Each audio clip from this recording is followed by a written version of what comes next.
Welcome back, everyone. Welcome back. How you been?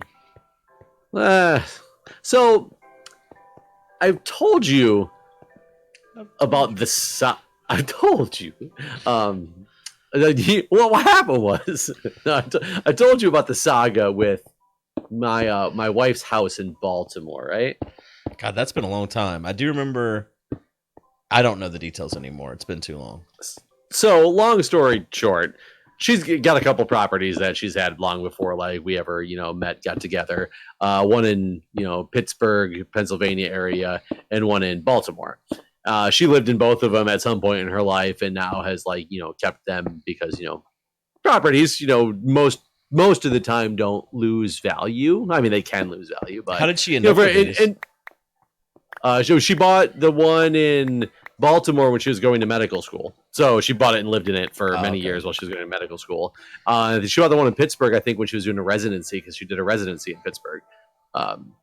So she bought them for a purpose, lived in both of them for many years at a time, but just never sold them and rented them out, afterwards. And the one in Pittsburgh is doing just fine. It's under a management company. It doesn't always have tenants, which is kind of annoying because the market's not that good. But for the last 2 years, it's had constant tenants, so they at least pay the mortgage. So that's what else can you ask for in a real estate market? She's got a management company for the one in Baltimore as well, and Baltimore's economy is a little bit different, and clientele is a little bit different. Like the house is not in a good neighborhood by any means. It's in Baltimore. And so it goes on and off of having, tenants, not even necessarily with year leases. Like the management company doesn't even make people necessarily sign a year lease because you might not get people to stay there for, a full year. So there'll be people in and out of that place. But last official tenant she probably had was 2 years ago now.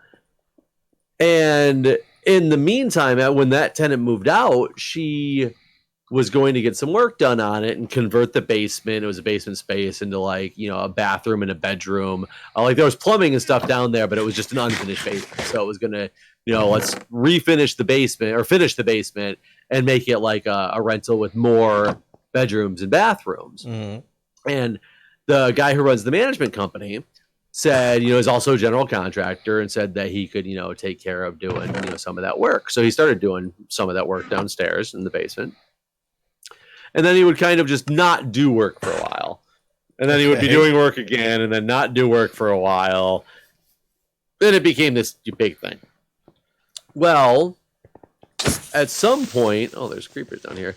At some point, it was found out that he was living in the place. Oh. He just moved in, was going to do the work, was doing the work while he was living there. Okay. That's bullshit. For about 6 months he was, because at first she was like, oh, okay, you needed a place to stay, you're working on the place, just, okay, that's fine. You can just stay there while you're doing stuff in the doing the work in the basement. And I don't know what kind of general contractor this dude is, because he didn't have a drill. A what? So a drill? He had borrowed my drill. I've never met this guy, but she just said he needed a drill. Specifically, he needed a hammer drill. So it's one that can go through concrete, things like that. And I happen to have a hammer drill. It's not a special hammer drill. It's just a, very off the shelf, $30 from, Lowe's hammer drill. Not expensive. Yeah. But so she took it up to him with my charger and my batteries for this drill and such. He sold this drill, working on this basement. No, got it back. Okay. But it was 6 months later after he did no work. Oh, good.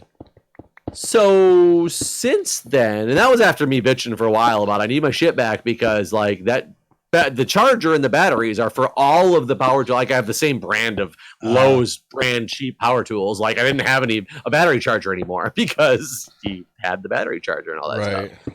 So she goes and gets it back. And I guess he moved his daughter into the house, and his daughter is mentally, I don't know if she's mentally or physically disabled. One of the two. She's some type of disabled. I'm not sure. So my wife felt bad, for the fact that, she was there and whatever, just letting him stay there while he's doing this work that he's not doing. Well, it eventually got to the point where it was, you need to leave. This is fucking ridiculous. Like, done. Yeah. He refused to leave. Right. Well, he does have that right. Well, that turns out to be the problem. So she ended up taking him to court. Getting a court date took a long time for saying, like, this person is not supposed to be, not supposed to be staying at this house. He doesn't have a right to be staying at this house. And she went to the court date, and the judge basically agreed that he doesn't have a right to be in the house. However, you've let him there long enough that we can't evict him on this notion. You have to refile paperwork because, evict somebody for some other way of doing it. Now, you can't just say this person is not supposed to be staying here because they've been staying there too long to fit under that guise anymore. So she had to go refile paperwork, and it took a month to get another court date. And she went back for the next court date, and the next court date, the judge was like, okay, now we can evict this person under, this, whatever fucking rule it is. You ever dealt with an eviction before? Oh yeah. What kind of eviction was yours? Was it a failure to pay rent? Was it? It was just. I talked to you about this guy whenever we had to evict him. Actually, he was just. You did. I didn't. Didn't they end up leaving on their own, or did you actually go through the full eviction process? No, we had to go through the whole eviction process. He wouldn't leave. He just wouldn't leave. And so maybe you can give me advice then. I mean, with him, it just came down to the judge saying, "All right, you got to go." Like the judge was like, because the guy came into the court with this sob story about he's got back trouble, he hasn't been able to get work, and we're not evicting him for non-payment. We're evicting him because he's literally insane. Like we went over there, or my aunt did eviction for insanity. I mean, kind of like form a 15-A. Right. Like, I mean, we went over there to talk to him about like some trash and shit he had in the backyard, and he just went off and went fucking like, I'll fucking kill you. You come back over here in my yard and we'll see what happens. And you want to get your ass kicked and all this. And like he'd drive by and like flip us off and all this. And it was just, he just was not stable. And so we're like, we just wanted you to clean up your shit, but now we want you to get the fuck out forever. And the thing is, like, we inherited this property after my aunt died. And, I had been trying to keep up with it forever because my uncle was always worried he wasn't going to pay his rent. And I'd ask her, did he pay his rent this month? Like the dude from the TV show? Huh? I said my uncle. Oh, I thought you said monk. No, I was like monk. No, my uncle was always worried about after he died whether or not the rent would get paid. Shorthand for my uncle is now always going to be monk. So a monk was there. And, yes. But anyways, he hadn't paid his rent in years whenever we inherited. But decided to let him stay there because he said he'd pay his rent and didn't want to deal with others. We had enough going on with stuff at that point to not worry about it. These phantoms are just awful. I was gonna say, I think I hear phantoms. Do we need to come up, kill them, and go sleep? I killed them. But yeah, we will need to sleep at some point. I guess we probably should bring the beds over here. Yeah. But we went to court. It was just a matter of the judge was like, "Well, did you receive the eviction notice?" And he's like, "Yep." And has it been 30 days since the eviction notice? Yep. Okay. Well, so what are you doing there? Why is this in court at this point? Because he didn't leave. He didn't want to leave. He wanted to contest it, and they have that right to contest it. And the thing is, he had no legal grounds to still be there. So the judge was like, "All right, well, leave."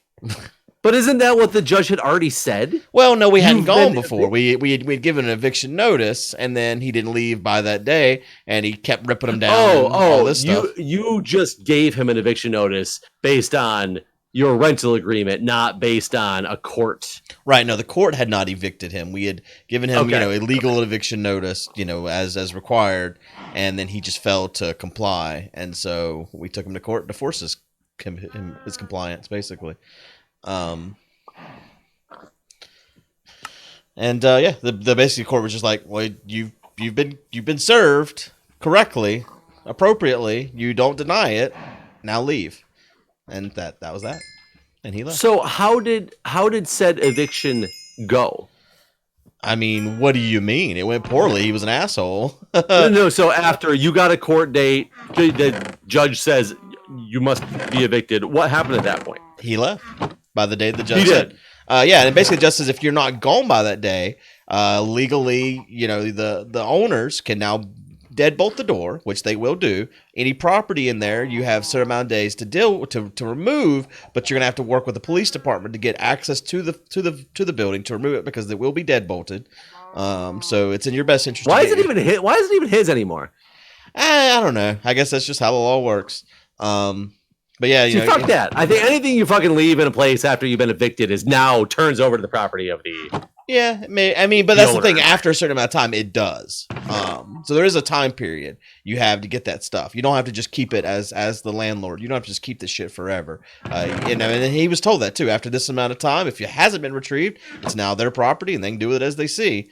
So that sort of thing. And he managed to get out beforehand. I'm getting his beds, by the way. Okay. And that was that. I did have to take him to court and all to get him to leave, but. I do month to month rental. I don't do a yearly lease. That way I can evict month to month. Now there's some problems there where they can leave month to month too, but the way it is around here, I don't have any trouble filling a house. So no, understood. I mean, you're looking at my story, which is not even a rental. It is somebody illegally staying on the property. So that's not even a thing. So here's the predicament that I'm in. And the eviction was granted, and the way it works apparently in Baltimore is you have to then contact the sheriff to perform said eviction. Now, see, that's like here, but that's like the next step. Like if they haven't left on the date that they were given, then the sheriff's department will come out there with you and physically remove them. So that's the stage, I guess, that we're in. That this person has not yet left and has been told they're supposed to leave. So it goes to the sheriff's office. The sheriff's office is like, and it says like you're supposed to call the sheriff's office like no earlier than like 10 days after the court date. Right. But they might still not have the paperwork. You might have to continue calling for like 2 weeks to get the eviction scheduled. Based on when they get like the court date or the paperwork or whatnot. So it's like very like fucked up process. So the wife tries to call the sheriff's office to get this thing scheduled on like sometime early last week. And they said, well, first she had called like 3 or 4 different times and don't have the paperwork. We don't have the paperwork. We don't have the paperwork. Keep calling back. She finally calls. They're like, oh, yeah, we got the paperwork. We scheduled the eviction for this date at this time. Okay. Which is tomorrow between 10 and 11 a.m. Okay. Is she going to be able to My be wife's there? No, she's out of town. Yeah. So I now have to deal with this eviction. Okay. That's what you're doing. I've been to this house one time in my life. I've never met this person who's living there. It's in Baltimore, where I'm very not familiar at all with the area. Yeah. My wife lost her keys to the house. Whether the same locks are even still on the house or not, who knows? It is the day before, and I am talking to her today and saying, "Okay, what the fuck am I supposed to do tomorrow? Like, I need to understand what it is my role is tomorrow." I mean, your role is to show up and be present with the police department, really. I said, what if he has changed the locks? Then you have the ability to break in, really. Well, she said, well, I don't know. I said, are we responsible for getting a locksmith if he's moved out? But you can then sue him. The locks? You can sue him in small claims for the cost of the locksmith. Well, ignoring that, I'm trying to get the logistics of what the fuck I'm supposed to do tomorrow. Basically, tomorrow you're supposed to show up with the police and physically remove this man from the house. You're not supposed to do anything but stand there, really. It gets better than that. Okay. So she tries to call the sheriff's office to try to get the details. They won't give her the details because all they say is, it's happening tomorrow. That's all you need to know. I mean, that's really true. It really is true. That's really all you need to know because you just got to be there. Well, except for if he's not there, we don't know how we're supposed to get into the house. If the locks weren't even changed. So I finally got her to schedule a locksmith to meet me out there tomorrow. Okay, good. Because apparently the cops won't even start the eviction until the door's open. Right. So it's your responsibility to get the door open. Right. Even if the person's inside and just refuses to open the door. Yeah. it is somehow my responsibility to get the door open. I mean, the cocks. The cocks aren't going to kick the door in. If I knock on the door, this fucker's still there and refuses to leave. I now have to convince a locksmith to break open the lock with a guy inside. I mean, the cops will be present, so it's not that Baltimore. Big of a deal, right? So, we didn't know. I don't know if it. I see. That's the thing is, I have no idea. Well, I'm in a very weird predicament that I don't really understand. It's not that complicated, Jeff. I'm not understanding the complication. I honestly am not. Normally, I can understand. Normally, I understand, but I don't understand. Imagine the complication prior to now a locksmith being scheduled. Because as of this morning, my responsibility on what I was told is to just go and assist the cops with an eviction. Really, you're mostly just standing there. And yes, I mean, but I could have told you that tonight. Like I said, my first thing when you said this was call locksmith. So I could have helped you, I guess, if you. But yeah, no, your job is to just be present. And the cops will do most of the work here. Which, I mean, it sucks for them. It's a shitty job for them. But that's really all you got to do is just be there. And then the locksmith's not going to question anything when there's a cop standing there. He's just going to... hopefully not. He's just going to open that door for you. Well, hopefully not. I guess the cops are scheduled anytime between 10 and 11, and locksmith's going to be out there at 10 to open the door. Yeah, I mean, don't you have proof of ownership to your home? I have her information. The problem is we have proof of ownership whether that dude's in there or not. Sure. Before we go to eviction, we still had the same proof. The proof of ownership didn't change.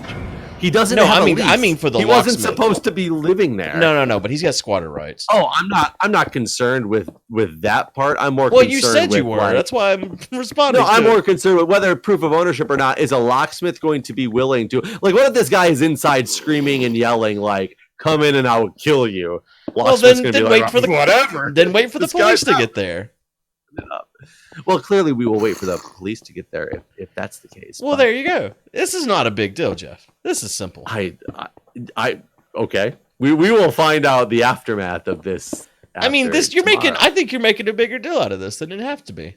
I really do. I mean, it's possible. I am. I've never been in this situation before, especially in a house that I don't own. I've only been to one time. I don't know who this guy is or like what he's capable. I have no idea who this tenant is. I've never met the guy before. Sure. He's never met me before. He doesn't know like me.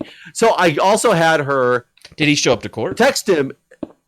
I don't. Yeah, I think he must have shown up to court because he lost. But I don't. There wasn't an eviction date at the time, and that's the weird thing is. So he's not getting thrown out on failure to pay rent, which requires you to send him a certified letter to tell him of the eviction date. I guess whatever means he's getting kicked out by does not require the owner to send him any type of documentation of an eviction date. Well, he knows it because he was in court and was told, right? Yeah, but they didn't have an eviction date at that point because that's based on the sheriff. Right. Okay. And so I'm a little confused at that whole thing. Well, he does now because she contacted him today, me telling her, like, contact him and find out if he still have his information, see if he'll respond back to you. Find out, is he still fucking there? Because if he was told, he knows he lost. He knew he had to get out at some point, whether he was just out or not at the time.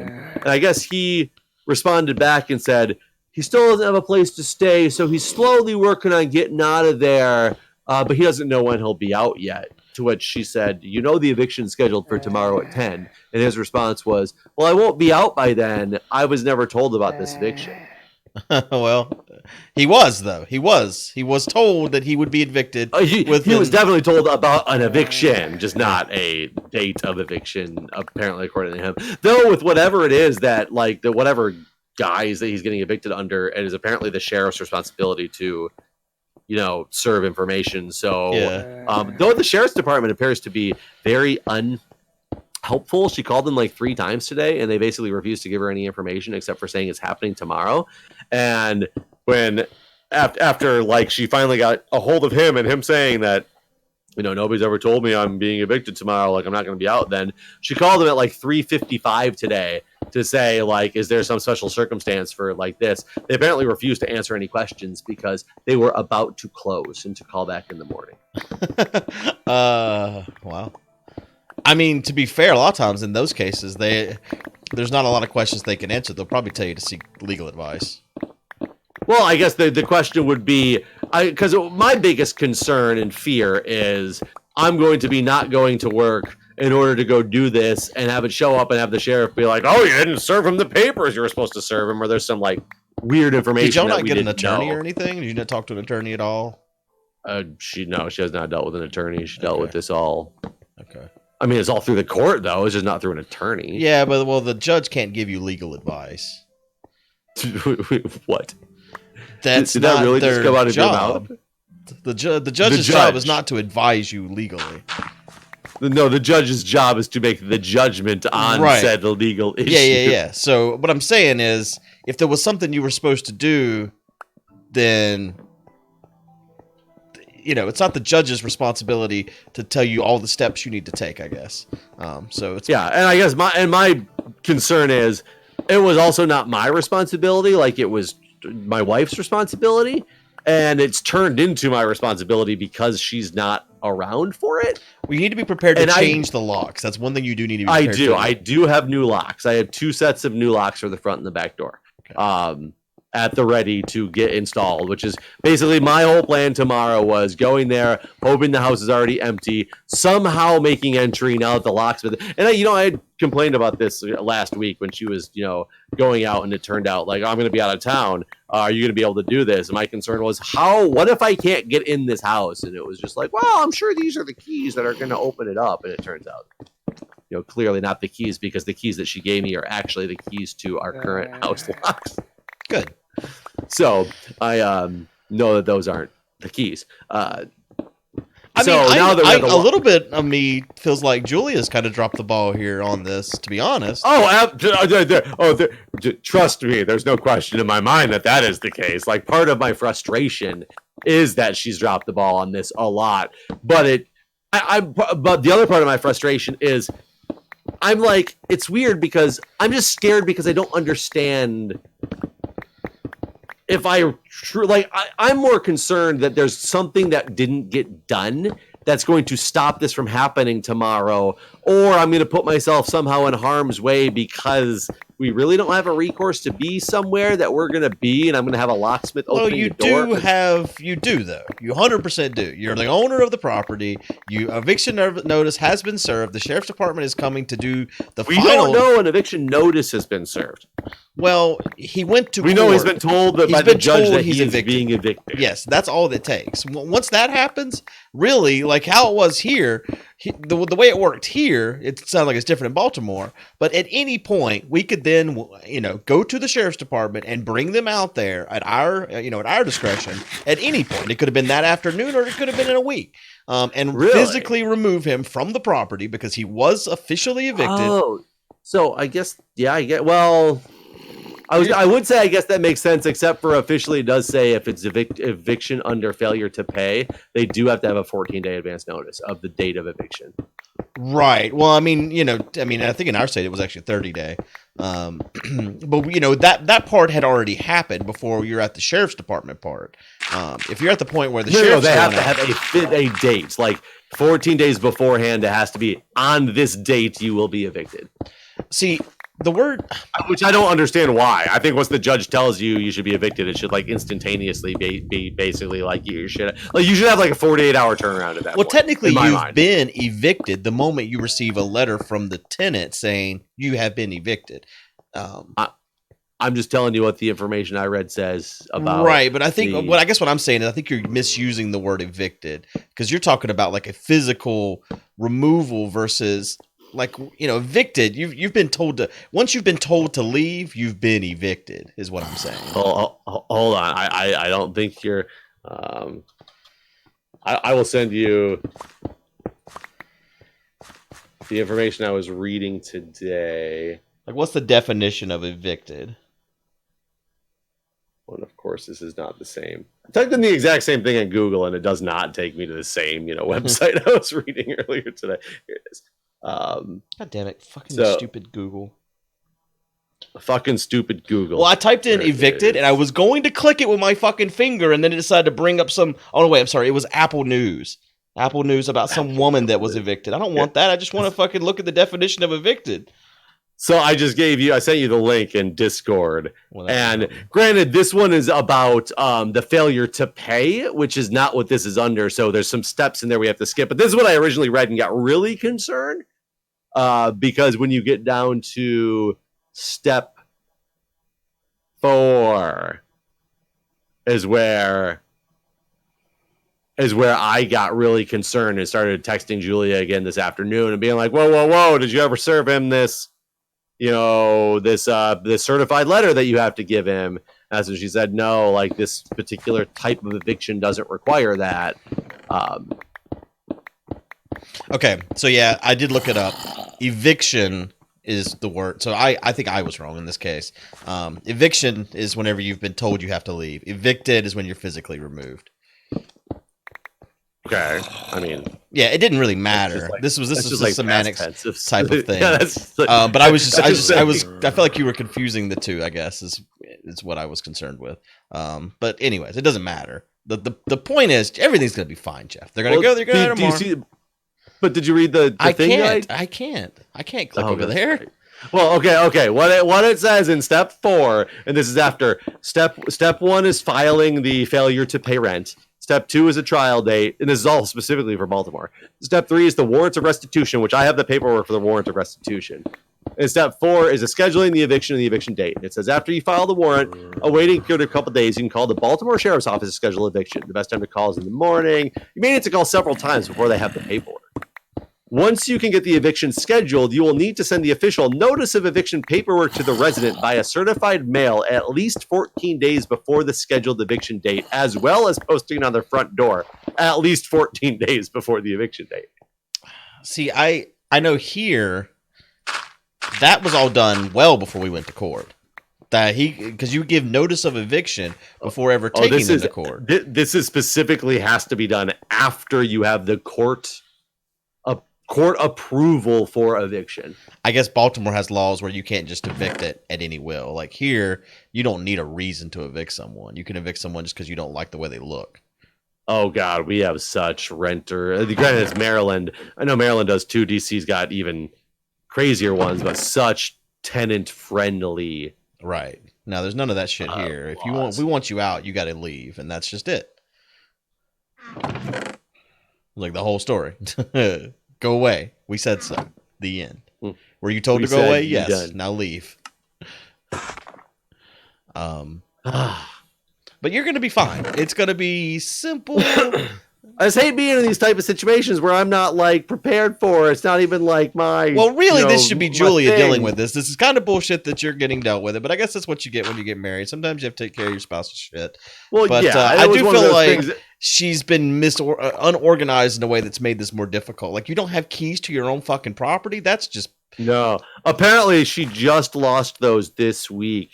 I don't believe that. I don't believe it for a second either. And this was the other thing that came with that, because I just found this out like 2 days ago before she left, that the keys didn't exist. And I was like, what do you mean? How did you lose the keys? Well, I lost it with my bike share key. I must have lost it when I was biking. So you know what a bike share is. You know, I have no idea. Bike shares are basically it's a big docking station where you can just go pull a bike out of, basically, but you have to go pull them out of this docking station. But long story short, and I said, so you lost your bike share key a week ago that happened to have your keys to this house in it. Well, yeah. So did you cancel your bike share key to make sure nobody found it and is stealing bikes that you're going to have to pay thousands of dollars for now? Right. Well, no, I'm not that worried about that. Okay, now I don't believe you that you lost these keys a week ago. No offense or anything. Like, I love you to death, but, I don't believe your story anymore. Because it's gotten a little too convenient at this point. That's funny. I think you're going to come back. You're not going to come back on Thursday because you're going to be gone this week. But you're going to come back next time we record. And you're going to tell me how easy this all was. Piece of cake. Hopefully. I mean, that's the goal. Because the other problem is I got to go sit there and change the locks. And then I got to hope to God that, is this guy crazy? Is he going to show up the next night and just break in the house again? It's possible. If his shit really isn't out of there, and until you said what you said, I was under the impression that anything he fucking leaves there is mine. No, it's definitely not. Fuck you. But You're not out of there by then. I'm locking that door, and that shit is mine now. No, it's definitely not yours. And I don't know what the laws are in Baltimore, so you can take a grain of salt. But in North Carolina, the laws are if he wants access to that stuff, he now needs to organize it with you and set a date and time for picking it up. And then you can, if you want, call the sheriff's department, have them present when this happens. But he can't. He obviously can't break in. It's now breaking and entering. He's been removed. He has no reason to be on this property. If he's there, he's trespassing. So you could, arrest him for trespassing if you were present to do so. Obviously, you're not gonna be. That's the problem with what you have here is you're not gonna know what the fuck's going on. You have to make trips to bear to find out if the place is even okay afterwards. Right. So, and the problem is there's no internet because I was gonna set up some cameras up there, like security cameras, but she doesn't have internet because she wasn't her place. Everybody who moves in is responsible for getting their own. He doesn't have internet. So we don't know, and that's the thing is we don't really have any idea what's been going on up there since he's been in this place. And how long has he been living there at this point? Dude, it's been like over a year. See, this should have been taken care of a lot sooner than now, really. Yeah. Well, it definitely should have. There was a big kick in the ass by me to get it started again because every time she talks to him, he would talk to her and he would just make up excuses on how he was still doing the work downstairs. And since we don't live up in that area, it's a little drive to get there. Nobody was going down there to check in on it, and it was just like nothing is getting done. And then he came clean with basically he's not really doing any work because he's now too injured or something to do the work, but he still doesn't have a place to live. So sorry, he's not leaving anytime soon. It just turned into one of those stories, and then it took months and months to get the court dates through for the official eviction and all that stuff. And see, luckily here it was very quick. We served him his eviction notice. He had his month to leave. He fucked around, and every time we'd be like, when we would talk to him, he'd be like, well, my back and this type of shit. And so we just went and got a lawyer. It was like, well, what are we gonna have to do? I mean, that's one thing we did differently. We did go talk to a lawyer. It only cost $200. Which, I mean, it's $200, sure, but at least, you have someone that, can tell you for sure what to do and make sure everything does get filed the way it's supposed to and all that sort of thing. And then, like I said, it was very simple. We went to court after the 30 days because he was still not out, and the judge was basically like, did they give you notice? He's like, yep. And then he tried to give all these sob stories, and the judge is like, none of that matters. You were given notice. The time is up. You need to leave. And if you're not gone by the end of this week, they're going to give you to the end of this week. But if you're not gone by the end of this week, the police will be there and they'll lock the door and you can't come back. And that's so crazy though. Even after all that, he still has more time to get his stuff out of there. Yeah, the judge is already like you were supposed to be out of there already. By the way, here's more time to get. Well, now the judge didn't. The judge asked us, Can he have any more time?" We're like, "Yeah, we'll give him a week to get his stuff out." Really, the judge could have been like, They're coming this afternoon to deadbolt the door." When we could have done that if we wanted to, but we were just nice, I guess. I guarantee that this house is gonna have a broken door on it in a week. Probably. I mean, how old is this guy? I have no idea. I never met the fucking guy before. Well, I thought maybe Julie has told you something about him. Nope. I know. Well, he was supposedly a general contractor hired to. Well, he was the property manager as well, which makes it 10 times worse. But also the general contractor who's doing the work. So he's got to be physically fit enough to think he could still do work, even though part of his excuse now is that he's injured his back in some way, shape, or form, and he can't do the work anymore. It's like you got my guy living there. Same guy. It probably is. He probably moved from your house. Moved up to Baltimore, became a property manager. And the sad thing is he had gotten like 1 or 2 tenants beforehand over like the last couple of years who lived there for a while. And so there was no reason to distrust him originally as the property manager. How fucked up is it that your property manager is the one who fucks you over? Yeah, it is kind of a mess. Well, hopefully it works out. I guess we'll find out in some coming episodes how things turned out. Yep. If I never record again, I was killed in an eviction accident. Eviction accident. Yes. All right. Well, thanks for watching, everyone. We'll see you next time. All right. See ya.